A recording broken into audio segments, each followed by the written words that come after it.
Hi, I'm Azarea Amza. I live in Istanbul, Turkey, and I work as a journalist at TRT World, which is a news organization. During COVID-19, I learned what it's like to be hospitalized for COVID without actually having it. And I also got married. But first, I'll tell you a little bit about myself.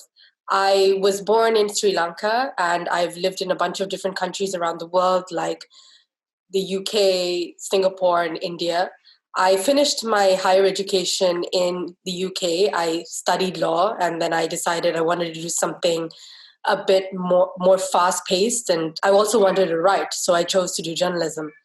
So right now I'm working at a news organization called TRT World in Istanbul, and I work on the news desk. So every day I'm bombarded with what COVID-19 is like across the world, what the cases are and what the deaths are.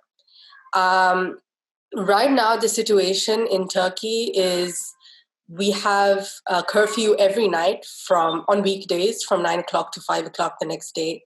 And we have a weekend lockdown as well. We are roughly averaging around 30,000 cases. And the deaths are daily around 240, 250. So with regards to how the pandemic affected me, when the cases were starting to rise in Italy and in Iran at the start of the year, I was actually in Sri Lanka, and I was having my wedding.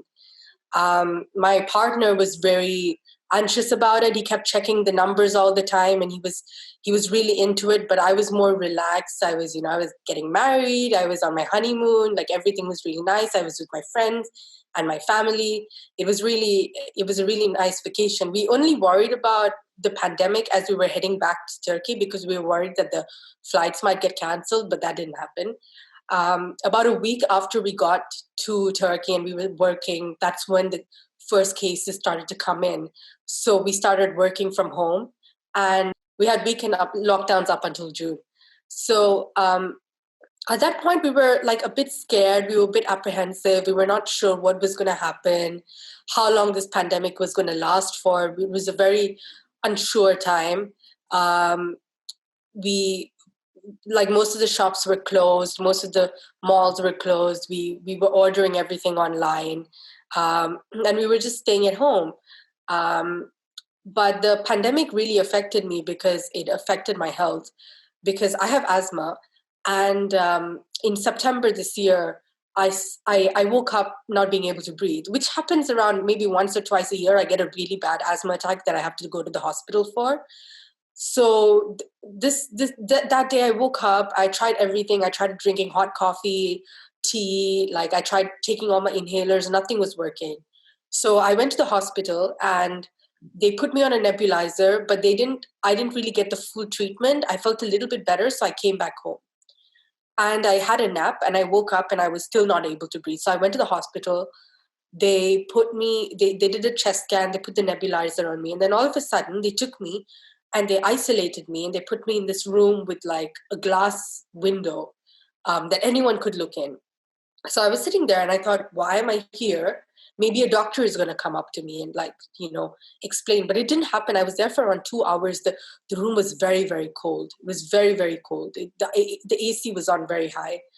Um, and eventually someone came and they said, you have COVID. And I said, well, I mean, I didn't have any of the symptoms. All that's there is that I'm unable to breathe, and you didn't do a PCR test. And they said, no, we looked at your chest scan, it shows that you have COVID. So then they took me, it was very scary because I didn't know why I was there. I didn't know what was going to happen to me. Um, and I still was not able to breathe. Like, they still hadn't been able to treat me because they were scared, because they thought I had COVID, that the aerosol sprays would contaminate other people from the nebulizer. So they took me to another hospital that they said was better equipped to deal with COVID patients. So I went there, and I was there in hospital for a week, actually. And 5 days out of those days, I was unable to breathe. I could not walk because I couldn't breathe. I couldn't even, they were very scared, the hospital staff, of dealing with COVID patients. So they wouldn't leave the food with me. They would leave it near the door. So I would have to walk from the bed to the door. I had to take off my oxygen pipe, and I would walk, and it would be very difficult because my oxygen levels would dip very dangerously low. And even just to go to the toilet was very, very difficult for me. I really thought I was going to die at that point, because what I actually had, which I later found out, which was pneumonia, is that it wasn't being treated because they were treating me for COVID. So they did 2 PCR tests, and finally they, said, okay, you don't have COVID, and they actually treated me for what I did have. But it was a very, very scary period because I was in total isolation except for the doctors.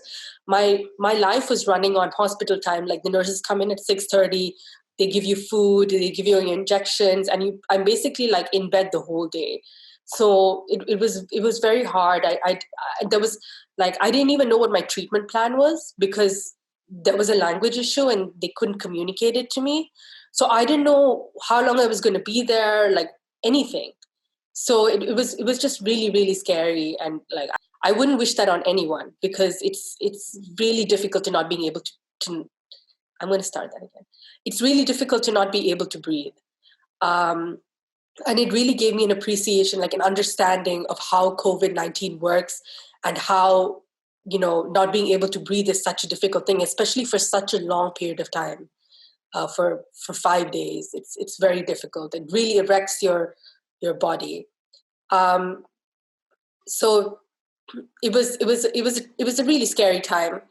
And what's even scarier is my parents are in Sri Lanka, where they are Muslim. My parents are Muslim, and the government is currently not allowing Muslim people to be buried. They want them to be cremated, which is against Islam. And it's really scary knowing, and that's completely against WHO guidelines. So it's really scary knowing that my parents are there and that there's a virus there, and that if they do contract the disease, that they will be, I don't want to think about it. It's just very, very scary. Like, it's like I don't know. It's just really scary. With regards to work, with regards to the work that I do, watching the pandemic develop around the world, it's also desensitized me. When you see those numbers coming in every day, and you see like all these lockdowns coming in all over the world, I think that's what happened. That's what's happened with a lot of people as well. When the virus first hit, a lot of people were very scared. They were very apprehensive. They didn't know what was going to happen. It was this new novel thing that was rising up. Nobody knew anything about it. And now it's been like around almost a year. And I think people have gotten used to it, which is why they're not taking the precautions as seriously. And they've just kind of gotten, maybe like they say, COVID fatigue. They just don't, they're sick of being stuck inside, and they don't care about the numbers. And as a journalist, I can see that, when all these numbers come in, we're reporting it as just like numbers. Instead of actually telling stories of what happened to these people who were affected by the virus. But I've luckily found very healthy ways of coping. I'm one of the few million people in this world who are very lucky to have a workplace that allows them to work from home, but also a job that allows us to work remotely. So we don't have to physically show up and risk contamination. I've been able to cope with this pandemic in I think, quite a healthy way. My partner and we found out we were very compatible through this period, which is a nice thing to learn after you get married. I've been cultivating a small plant collection. I've rediscovered old hobbies like reading. I started cooking and enjoying food a lot more, hanging out with my partner, watching movies, having a good laugh.